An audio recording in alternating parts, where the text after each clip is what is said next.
This is the Detroit Sports Podcast Network.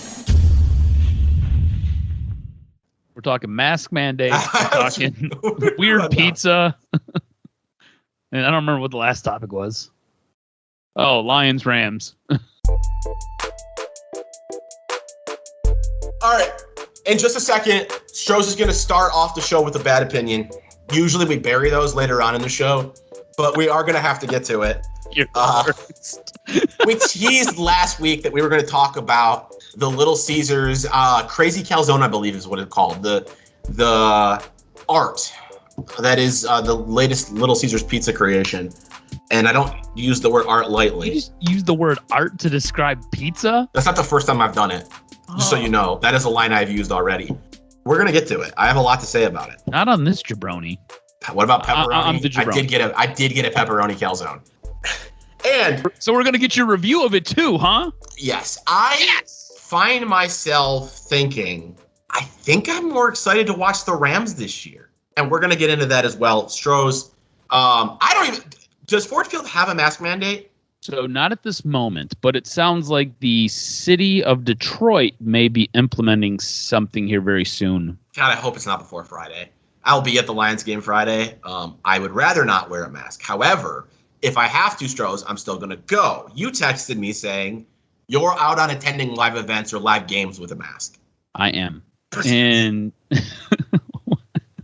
so I was offered tickets to my buddy has season tickets.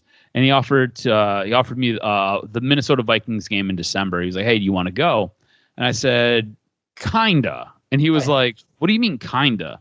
And I was like, "I do want to go, but I don't want to go if I have to wear a mask." And he was like, "What are you talking about?" He's like, "It's not a thing right now." And I was like, "I know, right now, but it's been being discussed." And when I went to Lions game 2 weeks ago, it was something that was getting kicked around. I don't know if you're comfortable with me asking that. You're not vaccinated, are you? I'm not vaccinated, not yet. On Friday, I have I don't know yet. Friday, I'm going to see my endocrinologist, and we will discuss multiple things. I respect talking it over with your doctor. I'm going to say this. I'm a lot more okay with your opinion on a refusal to wear a mask if you get vaccinated. I got you. So I don't know. I don't know if I'm going to. I don't know what the deal is. Like I said, I will after Friday. I'll have more information. Okay, that's fine. Also, usually I attend a Michigan game every year with my cousin, and I'm not going into the big house. And like, look, you can sit inside the big house without a mask currently. Okay, you don't have to provide any tests. You don't have to do anything. But if you're moving around, what I guess we would deem the atrium. Like any type of closed area, the big house is weird. If you're not the big house is just generally speaking a weird designed stadium. It is strange. You have to wear a mask. Like if you go to use the restroom, you have to put a mask on. That's like, to me, that's weird. On top of it, the big house is like the most uncomfortable stadium I think I've ever been at, because you basically get like a foot and a half to sit your butt cheek on, and you're sitting on the guy to the right of you and the girl to the left of you, and it's horribly uncomfortable. Yet you're not going to force them. Like it to me, it is very convoluted where you don't have to wear a mask in that situation. But if I got to go take a piss, I've got to wear a mask to use the restroom. Like it just doesn't make sense to me. So I'm just not even going to put myself in that position. I'm out on it. Because it's weird. What's up? Because it's weird. I mean, I follow your logic that it's weird that you can be like sharing physical space with people and not have to wear a mask. Like, in general, like the idea at a restaurant where you're supposed to when you're moving around, but not when you're at your table. I kind of get that when the table. Is that how it is in Houston? Like here, you don't have to. Not anymore. Not anymore. Honestly, nowadays, like very little of anything wants you to wear a mask. Although it's coming back a little bit more.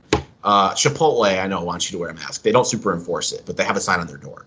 But that was like a thing for a while, right? Like you didn't have to wear a mask at your table, but if you're moving around, you did. I understood that because the tables were intentionally spread apart. When you are sitting on somebody's lap, if you don't got to wear a mask, then it is kind of weird if you got to wear a mask walking around. But like, I don't get why weird matters. Like, I don't fucking care if it's weird. Weird isn't going to stop me from going to a game. I don't know. I just don't want to be bothered with it. Is kind of what it is. And it's kind of where I'm at with it. I'm not going to go to the Detroit Lions game, and I'm not going to sit in the stadium watching the game unfold and have to wear this mask over my face the entire time. I'm just not doing that. Like, I'm not going to put myself in that position. Have you ever worn a mask for hours at a time? Yes. Yep. It's that bad. No, it's here's the thing. It's not even that bad. And it's not even like it's like a massive inconvenience. I just don't want my game day hampered by it. Here's the thing. I'm already 50-50 on going and watching live sporting events, right? Like I enjoy going, but I'm so about it. Like by the time you pay for the food, for the parking, to get down there, do whatever you got to do, I'd much rather just walk into my kitchen, grab a beverage, sit in front of my massive TV and watch it. I just, to me, the game day experience is losing a lot of value. And now I've got to wear a mask to do it. I can just sit at home. I don't feel the same, but like that aspect to it, I understand. Mm-hmm. Like what you're telling me is that you don't like, honestly, the problem I just don't value it as much. Well, see, the problem that I have now with this topic, Stroz, is when you presented it, I thought that there was a lot at stake, right? You're saying like, I'm losing. This is how I heard it. Not saying it was how you thought of it. But I read it as like, here's this thing that I love to do. This like big event that I'm excited to go back to. And like, I'm saying that masks are such a big deal that I'm not willing to go. That's what I thought you were presenting as a topic. What you're telling me now is like, I don't really care that much about this anyway. So this minor inconvenience tips the scale. No, so here's the thing. So I enjoy. I don't really like any peanut butter and jelly, but if it's grape, I'm not going to touch it. Here's the thing. I enjoy going, right? Like Michigan, the Michigan game is probably a prime example. I love going. Every year, me and my cousin go. It's a fantastic time. We end up tailgating. It becomes an all-day extravaganza, and it's fantastic. We've been doing it for years. Last year was the only year we didn't end up doing it. It has, to me, it has become it's some type of a screenshot that went over. I was wondering what the hell is going on with that. I literally said in the bottom corner of my screen, LeBron can now dunk in the middle of this voice chat. Try it now. So I clicked the try it now button, and LeBron dunked on Stroz's face. It was great. But I just don't want to be bothered with it. I don't want to have to go through the rigmarole of it. I mean, like, here's the thing. And this to me is a little bit weird. I know you've heard about what LSU has implemented. LSU has implemented the 72-hour COVID test, or you have to prove that you're vaccinated in order to get into the stadium. And look, I think it's a happy median. Like if you don't want to get vaccinated, you got to show that you have a recent test. But even that, like to me, I just don't want to have to jump through hoops to go pay you money to watch something. That's the problem. Like, and I respect it that it's not that important to you, but like I guess I'm just like not very moved by what you're saying now. Like, yeah, like I would agree. Like if I had to wear a mask in order to sit down at a restaurant, which is like, I don't know, I can just order out. Like, big deal. I can watch the game at home. But like to me, going to games, especially full games, going to a football game with 60,000 people who care about the outcome of the game, to me, that is a very unique experience. Like when I went to the Texans playoff game against the Bills a couple years ago, I didn't give a shit about the Texans, but being in a building where 60,000 people were dying for this team to win the game, where every big moment is so big, like literally every big moment doesn't feel like a big moment in a football game. It feels like a memory, right? Like Deshaun Watson breaks the sack against the Bills. They lose that playoff game if he doesn't. And you probably remember the fucking play I'm talking about. You remember the play I'm talking about. Imagine being there with 60,000 people invested in that play. For me, that's what going to a football game is. So for me, saying a mask is going to keep you away from that is embarrassing. But here's the thing. It's not that. Your Detroit Lions team isn't very good this year. And if you're a Michigan fan, your team's not very good this year either. What you're telling me, we can move on, because what you're telling me is a minor inconvenience isn't going to stop me from going to watch a 2-win football team lose a game by 30 points. Okay, I get it. If the Lions were playing in a playoff game and were offered free tickets, are you going? You got to wear a mask. Home game. Because if you say no to that, now that's a big opinion. I would consider my options. I think you would go. I would consider my options. That's okay. You set me up. I thought you were coming in here with a big opinion, and you just let out a little. That's okay. Look, we all disappoint sometimes, Stroz. I see. You know what doesn't disappoint? Uncle B. Well, I don't know about that. Uncle B definitely disappoints. But Little Caesars, the crazy calzone did not disappoint. I wanted to talk about it last week. I had not had it last week. I was able, or not when we recorded, but I had it on Friday. Are you familiar with what it is? Have you seen it? Yeah, you sent me a picture of it, and I was like, what the hell is this crazy contraption? So basically, think of like a stuffed crust pizza, but instead of stuffed crust, the crust is a calzone. Also, they're now playing commercials for it here. Oh, I don't think a week ago they were. Okay, so I mean, I saw it on TV. That's like where that's why I was like, whoa, damn, this is. I see it. So originally, you were the one who introduced it to me. You sent me the screenshot of it, and I was like, what the hell is that? So, and if you haven't seen it, I would suggest looking it up while we talk about it. I always want to come in with something like a opinion to center the topic around, or a question or something. And here's what I got for you. Little Caesars has found their lane. And I don't mean this item specifically, but one thing I've always been very appreciative of Taco Bell for is the experiments they do. I love experimental food. Like, I've talked about the Seattle dog on here before, and I know that, like, that's a regional food, so it's not really experimental. But when I saw it, I was like, that looks gross. A hot dog with cream cheese and then peppers and onions, that doesn't sound good. But because it was an experiment, I was like, okay, I'll give it a try. I loved it. And Taco Bell, I've talked about it before. My favorite fast food item ever is the I can't even remember what it's called. It's like it is a chalupa with a quesadilla. Like the quesadilla? No. It's not that, because it's a chalupa where the shell is a quesadilla. Oh, it's I know what you're talking about. It's the quesalupa. Yes. The quesalupa. And literally, like, I appreciate experiments like that. And there are pizza places that do them, but they are almost exclusively like sit-down restaurants. Like, there's a brewery in Grand Rapids that does that kind of stuff. CC's Pizza will do that kind of stuff. None of this like fast food, pick a pizza up, go home, get it delivered or whatever. Like, none of these national chains do that. And look, I know that there are people out there who really love a Little Caesars pizza. And what I'll tell you is, a good Little Caesars pizza could be pretty good. A bad Little Caesars pizza is barely edible. But at the end of the day, even if it's good, I'm never going to pay $5 for a Little Caesars when I could pay $10 for Papa John's, Pizza Hut, Domino's, and they're all better. Shoot, I could pay $7 for Domino's, and it's way better. The lane that I think Little Caesars has found, if they choose to attack it, is the Taco Bell route, the experimental pizza route.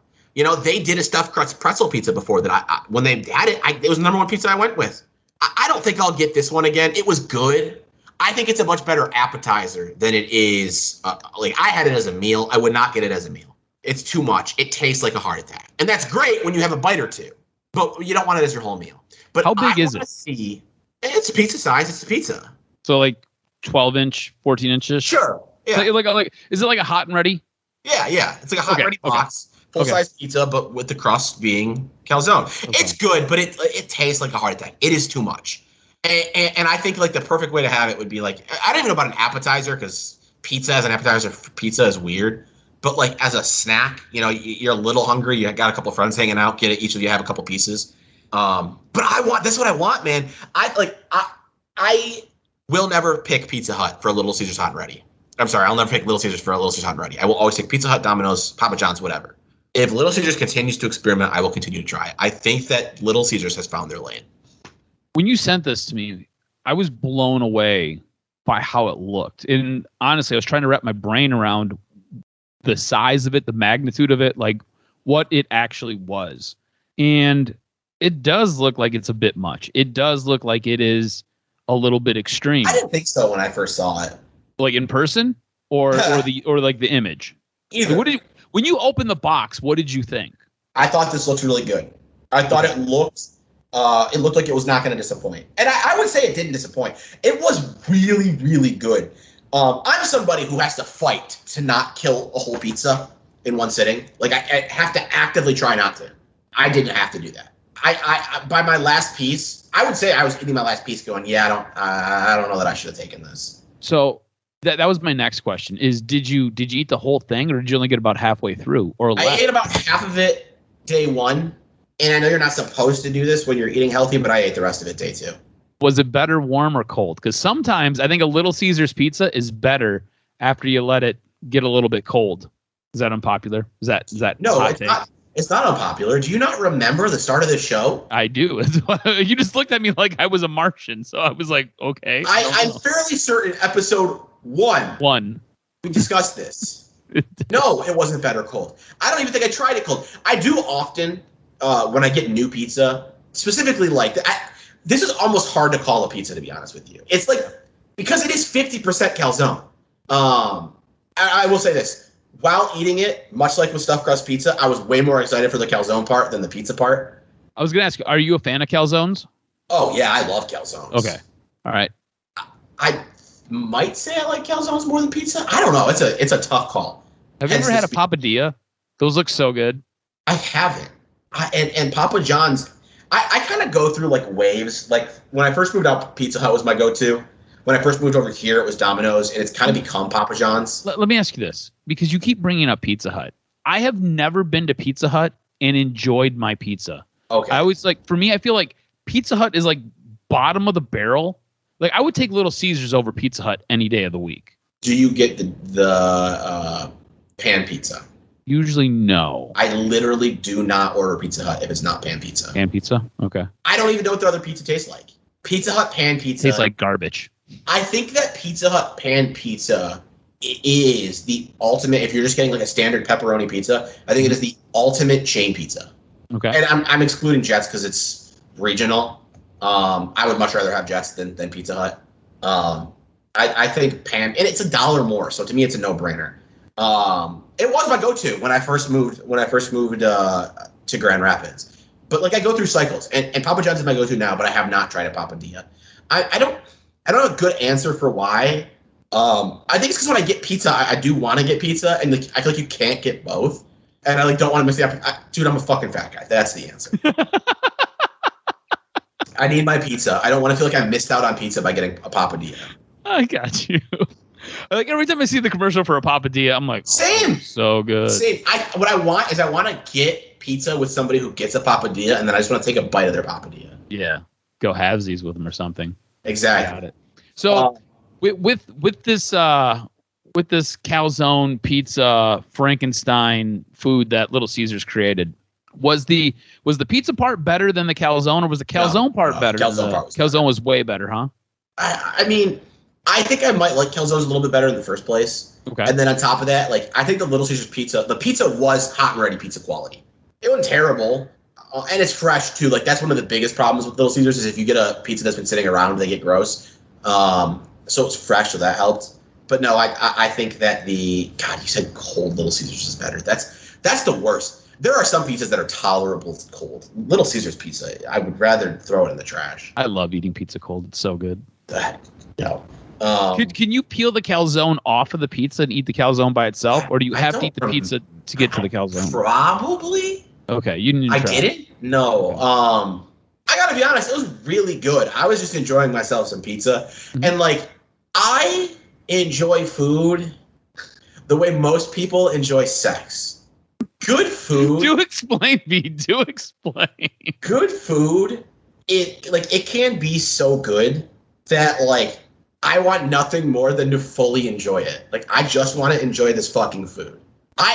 This sounds ridiculous. It was that good. I actually liked it that much. The first couple, I would say each piece I had, I progressively liked it less because it became so much. But that first piece, I can't remember anything else about it. I just remember how good it was. I don't know where I was sitting. I don't know what I was eating. I don't know what I was drinking. I don't know. Did you have pants on? Do you remember if you had pants on? No, I don't remember if I had pants on. I'm going to be honest with you. I only wear pants like 30% of the time I'm at home. So there's a really good chance I didn't have pants on. I'm telling you, Stroz, I have not once recorded this show and not had to put pants on to do it. Every single time we're recording the show, I am definitely not wearing pants before we get on. I don't know if you know this. You don't have to wear pants to do this show with me. I don't give a shit. I'm okay with it, bro. Whatever you want to do. I want to wear pants. All right. I mean, hey, whatever you're comfortable in. I just want the best B I can get. Now, if that means B is pantless, I'll take pantless B. I had a lot to say about it, but I am curious. Did it look appealing to you? So it did not with the commercial, but after hearing you talk about it, like you might be the best spokesman for this. So not even so much that, but like just getting your review I on want to it. clarify how much I said I liked it. Like it was that good, but like that's not an unusual. Like right now, I'm eating healthy 6 days a week. That is a fairly regular occurrence for me. Like a Sonic chili cheese dog has me feeling that way on a Friday. So don't take that to say it's the best food I've ever had. You're like, this isn't chicken and rice and it's not salad. We are in business. Here's the thing. This is what I did want to ask you. I wanted to know on a scale of 1 to 10, what would you rate it? Because I'm now interested, and this might. So look, the other day Alyssa brought up getting pizza, and I wanted pizza for a little bit. We had pizza at work today, and I had to tell them no, I do not want their peasant pie. I will not eat that. I've been trying to eat better myself. I'm trying to drop a couple of lbs. So I got a little bicep vein coming in, so we're just trying to nurture that and get that to pop a little bit harder. I don't know what that even meant. What, a bicep vein? No. Oh, vein. I think it's bang. No, vein. Like veiny. Like it's a good thing. Yeah. As vascular as you could possibly be. Oh God, I didn't know that. That's gross to me. Bro, I would love to look like I was saran wrapped. Yeah, no offense, but that is gross to me. Oh no, that is motivation. Work on it, man. It's really hard because like I'm practicing abstinence 6 days a week, and then just absolutely indulging on day 7. Okay. It tastes you way better. You would have just derailed this whole show. You do realize that? I'm not sure. Well, on a scale, okay, is Jets your number 1? For chain? Yeah. Yeah, my number 1 chain. My number 1 pizza is either Pizza Papalis or Buddy's. Okay. All right. Ooh. Very so like different. Buddy's is like one of my all-time faves. Yeah, I love Buddy's. On a scale of like 1 to Buddy's, where does it rank? I haven't had Buddy's after 6 days of eating healthy. Do you think those things are comparable? If I had to try my absolute best, I'm going to knock a few points down because, to be honest with you, the answer in this moment feels like it's a 9 out of 10. But that's not true. Ooh. I'm going to knock it down and say it's probably a 7. It is very good. I'm definitely overselling it. Emotional B wants to give it a 9. I'm definitely overselling it. There is a 0% chance that you will have it and think it's as good as I'm telling you it is. And that's okay. Like, if you gave me a week to reset my palate and just eat like trash, I don't think it would be a 9. I don't. I like that emotional B who's basically just rolled out of bed, put his pants on, smoked a cigarette, is giving it a 9. That is the best B has had in a minute. That's some good love. It is the best I had in a minute. I love it. So I don't know how we pivot from here, B. Are you going to try it? You've got me interested enough to I want to give it a shot. I don't know if I make it happen this weekend, but I think I will be giving it a shot at some point. Okay. Like, here, you'll be the first person to know, and I'll tweet it out. I'll tag you in it. I always send you pictures whenever I eat pizza. Usually whenever I eat cold pizza. Do you send me pictures every time you eat pizza? Yeah, I mean, I don't have such a sad existence. I don't eat it a ton. This isn't just me. Guys, hold on. Shut the fuck up. This isn't just me. Every single person listening to this podcast would feel bad for you, Stroz. Stroz has texted me a pizza like twice in the last year. That's unacceptable, Stroz. Even healthy people eat pizza once a month. So I'm going to need you to up your pizza game. This is my problem with getting pizza. All right. 1, I have 0 self-control. Okay. That's number 1. Number 2, I don't see the benefit to getting a small. Okay. And I don't see the benefit of getting, if they offer a medium, I don't see the benefit of getting a medium. So I always get a large. And then when I get the large, the benefit is that you won't eat too much, you dumbass. Well, here's the thing.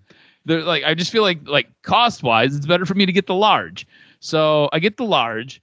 And then I'm like, well, what do I do with the rest of this pizza? So then it's in the fridge, and I find myself eating dinner, and then I'm like, well, that pizza's in there. Now it's calling my name. So I'll eat dinner, and then I'll go and I'll snack on 2 pieces of pizza. If I'm not trying to eat healthy, I'm similar. I'm always trying to get the best deal. Mm-hmm. But I don't know. I just don't relate to the struggle of like, well, the good thing is this only has one size. So like you just order it and you don't worry about the size. Yeah. Perfect. We got it solved. I expect a report by next podcast. Maybe I'll have it for lunch this week, like on the weekend. Perfect. All right.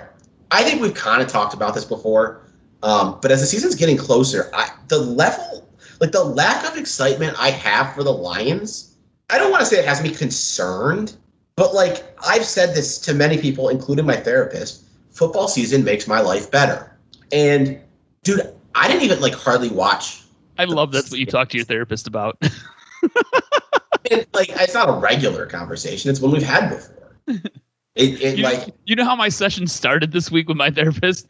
I was like, hey, and she was like, hey, what's going on? And like we just kind of went back and forth for a few minutes. She was like, is everything okay? You don't seem like you're. I was like, you ever just show up and you just don't want to do the hard work? And she was like, yeah. I was like, I don't feel like doing the hard work today. I really don't. And like, because we did some like intense therapeutic shit. And I just didn't feel like doing the hard work. And I knew I was going to have to do some hard work. And I just didn't want to be there. And she read it perfectly. Okay, I have to ask, as someone who's been through therapy, so you did hard work that day? She pushed through more hard work that day? Yeah. Okay. I've never like told my therapist I don't want to try today. Yeah. So I didn't know how that works. If they say no, like, okay, we're gonna push you harder. If they're like, well, no, she was like, well, if you don't want to do it, we don't have to do it. And I was like, look, I'm probably not gonna want to do this next week. Probably not gonna want to do this in 2 weeks. I probably won't want to do this when we meet at some point. So at some point it has to get done, and this is the only way we grow. So let's just do it. And she was like, I don't want to entirely derail. We'll get into the football stuff in a second. Mm-hmm. It is fascinating to me. Like the way therapy works is interesting to me. I never had a moment quite like that. I never said I don't want to do the hard work, but like my first therapist was incredible. Nothing against my second therapist. She didn't have the same. She didn't have as much to work with. Not to say I don't have improvements to be made, but like I grew so much from my first therapist, and like it's genuinely like it's hard to believe how much therapy changed me as a person. So like clearly she's really fucking good at her job. But I do remember there was a day where she said like there are places you're not willing to go yet, and that's okay. You know, like that doesn't mean you'll never be willing to go there, but like if you're not willing to go there right now, then we can't. You know, we can't improve those things, and that's okay. Like one day we'll get you there, and like that's fascinating to me for a therapist to literally be like, okay, like if you can't do it today, like it feels like it's not their job, but like clearly she knew what the fuck she was doing. Yeah, and so I don't know. I was fascinated by your story with that. Yeah. So I mean, similar situation. I didn't feel like I really did not want to put that effort in. I did not want to go to the places that I had to go to work through what I'm trying to work through. And I basically voiced it to her, and she was like, well, we don't have to do it today. But it's like, my whole thing is like, if we don't do it today, I'm not going to want to do it next week. So like, let's just get the shit over with. And I'm tired of being where I'm at. So I want to change. So let's change. Fun fact for people who haven't done therapy, and I recommend it for everybody, therapy does not happen to you. Therapy is a very intense, like like you said, it's a lot of hard work. Yeah. Worth it. Very, very worth it, but it is. I agree. So sports. Yay, sports! No, but like for real, like I find myself thinking like I enjoy my life so much more during football season, and even when the Lions are bad, I get an enjoyment out of like rooting for them to make the playoffs, rooting for something to happen, and I've never felt so helpless because the last time I felt, or hopeless is the better word, the last time I felt this hopeless about the Lions, it doesn't exist. The last time I thought the Lions were this bad didn't exist because. How old were you when they were 0-16? I did the young. That was 2008. It was like the year before they got Stafford. Like 14, 15, young enough that like you're not a realist about your teams at that age, and so like the Millen era. Let's be very real here. If you were old enough to experience the Millen era and had hope, you're probably a NASCAR fan. But I was too young. So as bad as they were, I believe that every year there's a chance to make the playoffs. This is the first time I can ever remember going in. And I guess like I didn't think some of the Patricia teams were good enough, but I was still able to go in demanding that and could be disappointed when they sucked. I think this team is terrible, and I don't think it's the fault of anybody involved. I mean, yeah, they could have gone out and gotten a wide receiver. I don't have a problem with them choosing not to. And so like I thought that when week 1 came around, I would be able to have the like just foolish optimism that comes with being a sports fan. Like remember last year you predicted the Lions would win the division at one point in time. No shot in hell you actually thought that, but your emotions got you there. Yes. I thought I didn't think I'd get there, but I thought my emotions would get me to a place where I could have foolish optimism and hope the playoffs were like in the conversation.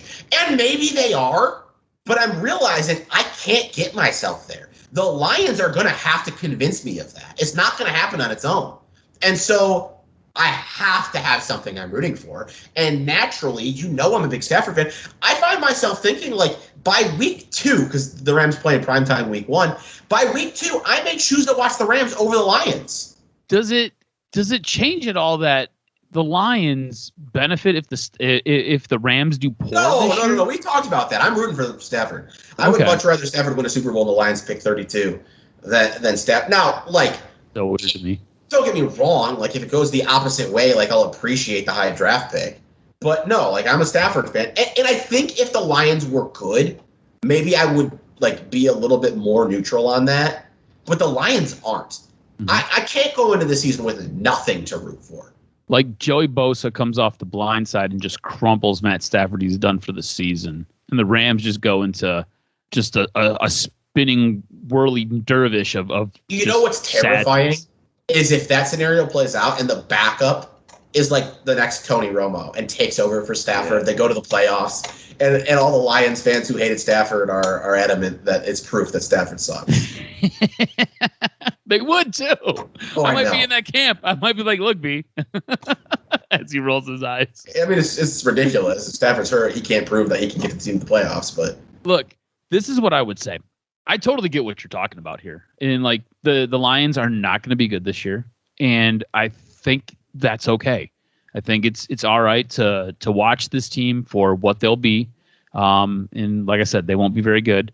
But I think every Detroit Lions fan is going to be watching the Rams as well and paying close attention to what the Rams do for multiple reasons. I think Stafford is one of them. I think 50% of the fan base wants to see him do well. The other 50% wants to see him do horrible. On top of that, there's an investment for Lions fans because of that draft pick that they have coming to them. So, of course, you're going to watch. I think it works out perfectly, though, because the Lions play a ton of 1 o'clock games. Rams play the majority of their games at 4:30. I know that they're not going to actually conflict very much, but that's kind of not the point that I'm trying to make. No, I get it. The point that I'm trying to make, it's not even that I'm not telling you I want to be a Lions fan over.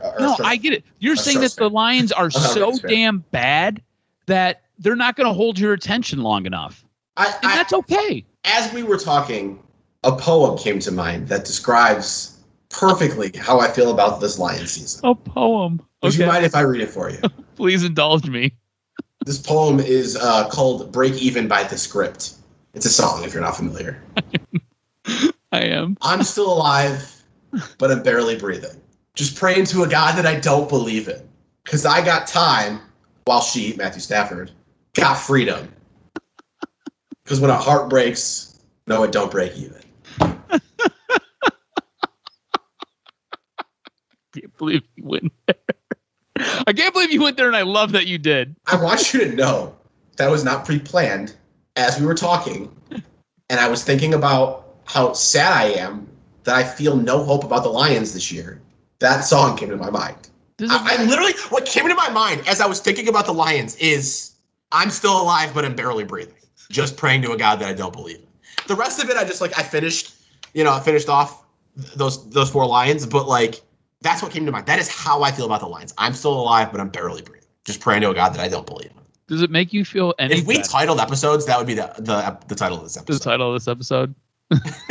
Thank you for sending hearts. I just hearted you.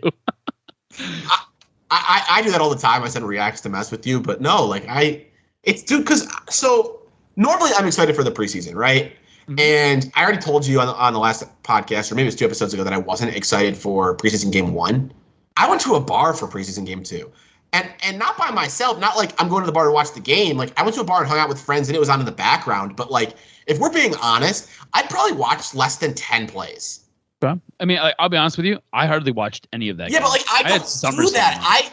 They had that on at the bar, too. In fact, I watched the last match they had on with sound, and I watched very closely. I was rooting for John Cena, very disappointed. Yeah, it was a boring match. But, like, I don't do that. Like, I carve time out in my week to watch Lions, even if it's preseason. And I care so little that, like, I didn't blink at the opportunity to hang out with friends instead of watch the game. And it's sad, man. Like, I have no hope. Stroz, I'm not going to get into why, but you said you had not seen me the way I looked pre-show in a long time, positively. Like, I looked very happy. You look very happy. I was so excited. And I'm smiling now thinking about that. But, like, I think if you've been looking at my face through this segment, it's the polar opposite. It is. It's a complete 180. Like, here's the thing. I am, like, this isn't sports. Like, I often tell people, if we're arguing about sports, I don't give a shit what you say. You're never going to make me mad. It's sports. Somebody once not apologize, but was like, hey, I want you to know I still respect your opinion. I was like, dude, we're talking about sports. I hope you still respect me. But this is real. Like, I'm genuinely sad about this. Does it make you feel better? Like, can I try to put a little spin on it for you? I mean, I doubt it will work, but yeah, go for it. Okay. So, like, this season is just the groundwork. Like, the Lions have completely bottomed out. Like, this is the floor, right? Like, we have finally hit the floor. As Lions fans, you're here, completely bottomed out. You moved on from your franchise quarterback. You don't, as far as pieces go for your future, you basically have a solid offensive line, and that's about all you have right now. You have hit rock bottom. This season is building on that foundation. That's all you're doing. It's a better tomorrow. Today's gonna suck, and it's gonna be hard today, right? It's like when you go through therapy, right? Like, today's gonna suck. But you're going through all this. See how I'm wrapping this all up and taking it right back to where we started? Today's going to suck, all right? But it's going to make you a better person in the long run. Yeah, no, Stroz, I know that. And, like, I think the Lions made a lot of good decisions this offseason, and I'm, like, appreciative of that. I'm glad they recognized. I'm glad they traded Stafford. You know, I'm glad they recognized where they were and took those steps. And obviously, like, nobody likes to go through the suck. But what I would say is I am probably a much more live-in-the-moment person than you would think. Like, I'm very cautious, which probably doesn't sound like a live-in-the-moment person. But, like, I think aside from that, like, I'm not worried about the future. I'm trying to, like, what do I want right now? What do I feel right now? And so it's hard for me to embrace that this is necessary to get where I want them to be. Even though I know it, like, I recognize it. It's much like me in real life. I see the important steps and I take them, but, like, I just feel very down about it in the moment that, like, I don't know that I'm going to enjoy the Lions season. Like, I could see being tuned out. I haven't chosen to not watch a Lions game. Like, if I missed a game, it was because I know I missed a game when I was moving. Back in high school, I missed a game for a play. I have not decided not to watch a game because I didn't feel like it, ever. Can we do this? Can we put an over-under on when you tune out? And, like, we check in every week? I mean, it's make this part of the segment? Sure, we can. I'm not saying I am going to check out. I'm saying it's possible. I think we could get far enough into the season that I feel no reason to care, and I just check out. Where do you want to set it at? Because, like, I just looking at you right now. I think we set it low. You were thinking what week? I was going to say week 13. Ooh, I was going to go week 7. I think it's going to take several weeks of knowing they're out of it before I'm like, I can't fucking do this. Interesting. I don't know. Maybe I'll never get there. Week 13. I feel like week 13 is like, at that point, you're into the season. Season's damn near over. You're just looking at draft position. Right, but what I think, like, it's going to take, like I said, several games. Because even if they start 0-3, you don't know the season's over. I'm going to need several weeks where it's like, no, they've been out of the race for a long time. Several of those where you're like, yeah, this isn't fun. Like, why am I still doing this? I love how you're so pragmatic, and you, like, when it comes to sports, you sometimes just totally put your emotions on hold. And it's great. Because sports, dude. I am the weirdest fucking combination of, like, I am so pragmatic. I think this is, like, all straight from my mom. She was very similar. I'm a very emotional person. I feel things very deeply, but I still operate from a place of logic. It's actually one of those single, like, if I were to list, like, the top 5 things that I learned in therapy, one of the biggest things was, like, sometimes you just need to act on emotion. Sometimes you can't use logic because that's, like, if you always use logic, you're just not happy. And I always operated on logic, and it caused me sadness that wouldn't have been there if I listened to my emotions. Remember this. Remember that. You know when. Remember my emotions. So you're saying check out if it's what I need to do. You know what I'm saying is sometimes you got to do what you want to do to make yourself happy. Okay, so it's not related to the podcast, is what you're saying. Just saying, B. Real life. All right. We'll wrap this one up on that. I've had fun. Next week, I will be back. I didn't even think about it. So we'll keep rolling next week. We'll check in on your crazy calzone. We'll check in on if I'm still watching the Lions or if I've checked out before preseason game. I guess I'll be there.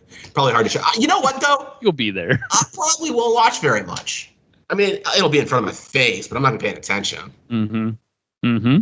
It's a preseason game. Preseason. All right. That's going to do it for this